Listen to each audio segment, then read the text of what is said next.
ওয়াজআলনা মিন বাইনি আইদিহিম সাদ্দান, আর আমি তাদের ঠিক সামনেই একটা দেয়াল রেখেছি। ওয়ামিন খলফিহিম সাদ্দান, আর তাদের পেছনেও আমি একটা দেয়াল রেখেছি। আগশাইনাহুম, তাদেরকে ঢেকে দিয়েছি। ফাহুম লা ইউবসিরুন, ফলে তারা দেখে না। আপনি জেলখানায়, আপনাকে অন্য মানুষের সাথে বেঁধে রাখা হয়েছে। আপনার সামনে একটা দেয়াল, পেছনে আরেকটা দেয়াল। তিনি কেন দুপাশে দেয়ালের কথা বললেন না? কারণ যখন আপনি শেকলে বন্দী, তখন শুধু কোন দিকে নড়াচড়া করতে পারেন? সামনে ও পেছনে। আর আপনি আশেপাশে তাকিয়েও দেখতে পাচ্ছেন না, কারণ গলায় বেড়ি বাঁধা। তাই শুধু সামনে আর পেছনেই যেন দেখতে পান, এটুকুই। তো তারা এই দিকেই এগিয়ে আসছে। তাহলে আল্লাহ কি বলছেন? তাদের সামনে একটা দেয়াল আছে আর তাদের পেছনে একটি দেয়াল আছে। এই দেয়ালের কাজ কি? আপনি পালাতে পারবেন না। দেয়ালের আরেকটি কাজ হলো আপনি ওপাশের কিছুই দেখতে পাবেন না। ঠিক এটার কারণেই তারা অসচেতন। কিন্তু এখানে তো তিনটি আবরণ, সামনে দেয়াল, পেছনে দেয়াল, উপরে আরেক আবরণ। এটা কিছু খুব খুব গুরুত্বপূর্ণ।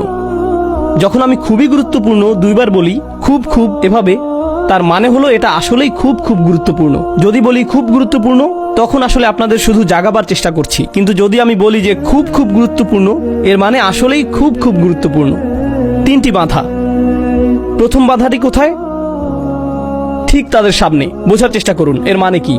আমাদের ঠিক সামনে কি জানেন? সবকিছু।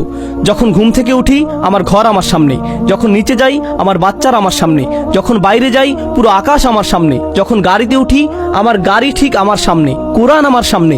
সমস্ত জীবন আমার সামনে। আল্লাহর সমস্ত সৃষ্টি কোথায়? ঠিক আমার সামনে।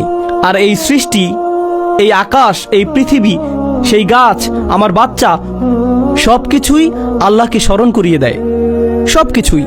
কিন্তু তারা এসব থেকে বাধাপ্রাপ্ত, তাই তারা ওসব কিছুই দেখে না। তাই কিছুই তাদেরকে আল্লাহর কথা মনে করিয়ে দেয় না। সবকিছুই তাদের চিন্তার জন্য যথেষ্ট না।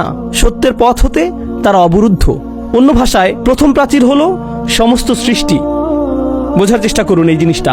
আল্লাহ যা কিছুই সৃষ্টি করেছেন সবই আমাদের সামনে। আপনি তো সারাক্ষণ কোরআন পড়ছেন না, সারাক্ষণ তো আপনি ইবাদত করছেন না। কিন্তু জানেন কি, যখনই আপনি জেগে আছেন, আপনার ঠিক সামনেই কি থাকে? সৃষ্টি সব সময় আপনার সামনে থাকে। নিজের চোখে দেখে অনুধাবন করার মতো কিছু না কিছু সব সময়ই থাকে। এটাই হলো প্রাচীর। দ্বিতীয় প্রাচীরটি কোথায়? তাদের পেছনে। আমাদের পেছনে কি? আমাদের ইতিহাস, আমার নিজের ইতিহাস, আমার জাতির ইতিহাস, অন্যান্য জাতির ইতিহাস। এগুলো সব কোথায়? তারা তাদের সামনে থাকা প্রাচীরের কারণে পুরো বিশ্ব দেখতে পারছে না। আর তারা তাদের পূর্বে গত মানুষের অবস্থা থেকেও শিক্ষা নিচ্ছে না। এজন্য তাদের পেছনেও আরেক প্রাচীর। এখন পর্যন্ত দুটো পেলাম, আপনার চারপাশের দুনিয়া ১ নম্বর, আর আছে ইতিহাস ২ নম্বর। কিন্তু সেটাও যথেষ্ট না। অন্য দিক থেকেও তারা অবরুদ্ধ। কোথায়? ফাআগশাইনাহুম, আমি তাদেরকে ওপর থেকেও ঢেকে দিয়েছি। এখন আপনি যদি ওপর থেকে তাদের বন্দী করে রাখেন, তার মানে ওপর থেকেও এমন কিছু শেখার আছে যা সত্যের পথ দেখায়। আপনি যদি ইতিহাসে মনোযোগ দেন, সেখান থেকেও সত্য পেতে পারেন। হতে পারে উপরেও কিছু একটা আছে যা আপনাকে সত্যের দিকে নিতে পারে। সেটা কি? আল্লাহর পক্ষ থেকে বাণী। এখন সেটাও আপনার অন্তর হতে অবরুদ্ধ। আপনি কোরআনের যেখানেই পড়েন না কেন, তা বলবে যে সত্যে পৌঁছানোর জন্য ৩টি রাস্তা আছে। আপনার চারপাশের পৃথিবীর দিকে নজর দিতে পারেন, ইতিহাসের প্রতি নজর দিতে পারেন, আর নজর দিতে পারেন ওহির প্রতি। কোরআনে এই ৩টি ধ্রুব। আপনি যখন নিজের প্রতি মনোযোগ দিচ্ছেন, তখন আপনি সবকিছুর প্রতি দিচ্ছেন। সানুরিহিম আয়াতিনা ফিল আফাকি ওয়া ফি আনফুসিহিম হাত্তা ইয়াতাবায়্যানা লাহুম আন্নাহুল হক। আপনার চারপাশের পৃথিবীটাই সত্যে পৌঁছানোর প্রথম ধাপ, ইতিহাস। আর যারা ইতিহাস নিয়ে চিন্তা করতে পারে, তারাও সত্যে পৌঁছাতে পারে। আর সত্যে পৌঁছানোর সবচাইতে শক্তিশালী পথটি অবশ্যই সেটা যা ওপর থেকে আসে। অথচ এই মানুষগুলো পুরোপুরি অবরুদ্ধ। তাই ওহি তো দূরে থাক, তারা তো এই বাণী শুনছেই না। নবীজি সাল্লাল্লাহু আলাইহি সাল্লামকে তারা আপনাকে শুনবে না। অথচ তা কোরআন উপর থেকে এসেছে।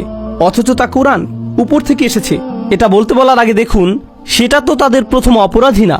তারা তো তাদের আশেপাশের পৃথিবীটাতেই মনোযোগ দেয় না। তারা ধ্বংসাবশেষ নিয়েও চিন্তিত না। তারা তো অতীত জাতির ধ্বংসাবশেষের পাশ দিয়ে গিয়েছে। আরবরা যেত এভাবে। অথচ তারা দুইবার ভাবতো না, এখানে কি হয়েছে, এখানে কি হয়েছে। ফাহুম লা ইউবসিরুন, তাদের এই অবস্থা কেন হলো? তারা এমনটা কখনোই ভাবেনি। কি এক চিত্রায়ন, কি অসাধারণ চিত্রায়ন। আর এই সব কিছুর শেষে এখন নবীজি সাল্লাল্লাহু আলাইহি সাল্লামকে বলা হচ্ছে, তিনি কি সংখ্যাগুরুদের পাবেন নাকি সংখ্যালঘুদের?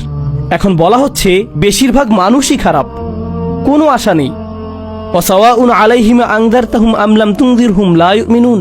সব একই রকম। আপনি তাদেরকে সতর্ক করেন আর নাই করেন, তারা বিশ্বাস করবেই না। হে আল্লাহ, আপনি আমাকে বলেছিলেন তাদের সতর্ক করতে, এখন বলছেন তাদেরকে সতর্ক করি আর না করি লাভ নেই। তাদের জনসংখ্যার বিশাল গোষ্ঠীর ব্যাপারে আসলেই কোনো লাভ নেই। এই মানুষগুলোর ব্যাপারেই যদি নবীজিকে বলা হয়ে থাকে সাল্লাল্লাহু আলাইহি সাল্লাম, তবে তাদের বেশিরভাগের গলাতেই শেকল আর বেরি লাগানো। তাদের বড় অংশের কোনো কিছুতেই কোনো মনোযোগ নেই আর, কিন্তু তবুও তাকে করতে হয়। কেন বাপু? কেনই বা তাদের বেশিরভাগ বিশ্বাস রাখবে না? এমনকি কোরআনও, এমনকি রাসূলুল্লাহ সাল্লাল্লাহু আলাইহি সাল্লামের নিজ কণ্ঠের কোরআনও নয়। এত একগুঁয়ে তার কিভাবে হতে পারে যে স্বয়ং নবীর কণ্ঠের কোরআনও তাদের জন্য যথেষ্ট না? এরকম অবস্থাটি বেশ হতাশাজনক। আর এমনটা যখন হবে, যখন তারা হতাশায় থাকবে, নবীকে তখন বলা হচ্ছে সাল্লাল্লাহু আলাইহি সাল্লাম, ইন্নামা তুনজিরু মান ইত্তাবা'a যিকরা, আপনি শুধু তাকেই সতর্ক করতে পারবেন যে জিকিরের অনুসরণ করে। এই আয়াত সম্পর্কে বলার আগে আপনাদের আরেকটা জিনিস বলতে চাই। সত্যে পৌঁছাবার কয়টি পথের কথা বলেছি আমি? 3। সেগুলো কি কি? একদম সোজা, খুব খুব গুরুত্বপূর্ণ। আমি বলেছিলাম সৃষ্টি, ইতিহাস, ওহী। ঠিক? ওকে, সৃষ্টি, ইতিহাস, ওহী হলো কিভাবে আপনি আপনার মস্তিষ্ক ব্যবহার করে সত্যে পৌঁছাতে পারবেন। একবার সত্য পেয়ে গেলে তখনই সতর্কতাগুলোর উপকার পাবেন আপনি। তাহলে 1টি, 2টি, 3টি, 4 নম্বর কোনটি? সতর্ক বার্তাগুলো। সত্যে পৌঁছাবার আগে যদি সতর্ক বার্তা দিয়ে দেন তবে তার কোনো অর্থই হবে না। আমাদের বাচ্চারা কখনো এমন হয় ইসলাম সম্পর্কে জানেই না। নামাজ পড়ো বাবা। কেন নামাজ পড়বো আম্মা? কারণ না পড়লে আল্লাহ রাগ করবেন আর আমি আরো বেশি রাগ করব। আপনি ভয় দেখাতে খুব পছন্দ করেন, কিন্তু তার আগে সত্যটা বুঝিয়ে দেন না। এমন করলে কি হয় জানেন? মানুষ পালিয়ে যায়। যারা সত্য থেকে উপকৃত হয়, সতর্কতা মূলত তাদের জন্যেই। আর সত্যের পথগুলো কি কি? আপনার চারপাশের পৃথিবী, ইতিহাস আর ওহী। ঠিক দেখলেন সতর্কবাণী কখন আসলো? এখন সতর্কবাণী এসেছে এখানে। এখন আল্লাহ বলছেন এই 3টি রাস্তা যখন বন্ধ, তখন আপনি যতই সতর্ক করেন না কেন তারা বিশ্বাস করবেই না, কোনো কাজেই আসবে না। অন্যের সাথে ইসলাম নিয়ে কিভাবে কথা বলবেন সেটার উপর কি এর প্রভাব পড়ে না? আমাদের কি তাহলে শুধু সতর্ক করার তুলনায় সঠিকভাবে চিন্তা করার প্রতি মনোযোগ দেওয়া উচিত নয়? যদি আপনি মানুষকে সতর্ক করতে চান, কি দিয়ে শুরু করা উচিত? সঠিকভাবে চিন্তা করার উপায়। ইতিহাস নিয়ে চিন্তা করতে শেখান, ওহী নিয়ে চিন্তা করতে শেখান, তাদের চারপাশের বিশ্ব নিয়ে চিন্তা করতে শেখান। এরপর তাদের সতর্কবাণীটি দিন। আমার ধারণা হলো আজকাল বেশিরভাগ মুসলিমের ইসলাম নিয়ে আনুষ্ঠানিক তো দূরে থাক, সাধারণ জ্ঞানটিও নেই। আমিও এর অন্তর্ভুক্ত। কি হতাশাজনক পৃথিবীতে আমরা বাস করছি। আমাদের দোষ না এটা।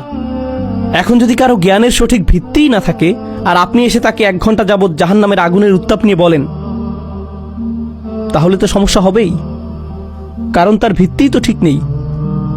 নবীগণ আলাইহিমুস সালাতু ওয়াস সালাম কিন্তু শুরুতেই সতর্ক করতেন না। তারা এভাবে শুরু করতেন না, বরং দাওয়াতের অনেক পর এই কাজ করতেন। তো এখন চলুন এই আয়াত নিয়ে কথা বলি। আপনি শুধুই তাদেরকেই সতর্ক করতে পারবেন যারা উপদেশের অনুসরণ করছে, মানিত্তাবা'a যিকরা। দেখুন, যখন আল্লাহ মান ব্যবহার করেন তখন বোঝাচ্ছেন 1-2 হতে পারতেন, তখন বোঝাচ্ছেন 1-2 হয়তো পেতে পারেন।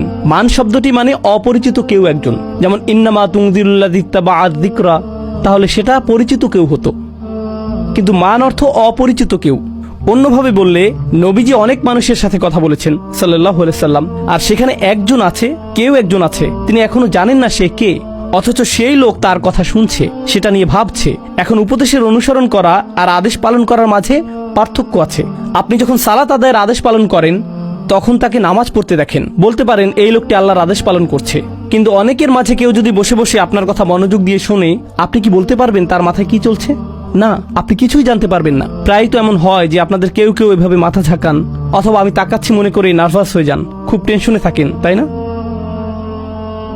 এরকম প্রচুর হয় আমার সাথে। যেমন আমি ওই লোকের সাথে কথা বলছি, এদিকে পাশের লোক ভয় পেয়ে যায়, মনে করে আমি তার দিকে তাকিয়ে আছি। হ্যাঁ, এমন হয়, কিন্তু আমি তো জানি না আপনার মাথার ভেতরে কি হচ্ছে। আপনি হয়তো ভাবছেন আয় হায়, অথবা আমি কি গাড়ি লক করেছি। কেউ কেউ ভাবছে খেলাটা কয়টায় শুরু হবে। বিভিন্ন জিনিস ঘুরতে থাকে আপনাদের মনের ভেতর, আমি জানি না।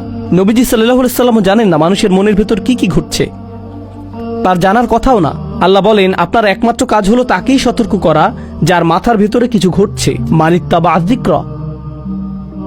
আল্লাহর কথাগুলো কত নিখুঁত দেখুন। ও খাশিয়া রহমান, আর সে কাকে ভয় পায়? আর রহমান বিল গায়ব অদৃশ্যে ভয় পায়।